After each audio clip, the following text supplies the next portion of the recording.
مادر من میگوید که سحر بر وقت خیستی، اول دروازه را بگشا، فیض و برکت در خانه امان عطا می شود. بسیار سخن خوب گفتند. سحر بر وقت خیستن این عادت هر یک مرد مسلمان و زن مسلمان است. سحر که امیر صبح که دمید، وظیفه هر یک مرد مسلمان و زن مسلمان این است که از جایگاه خواب بسم الله الرحمن الرحیم گفته خیزند و به سوی حمام روان شوند از پی طهارت و از پی عبادت سحر. این البته عادت گوییم یا این گوییم وظیفه هر یک مرد و زن مسلمان است.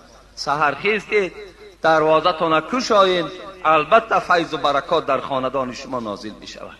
لیکن دروازه را کشایی و خواب کنی، نماز تان خوانی، اینجا بلا و آفت می آید، فیض و برکت نمی آید.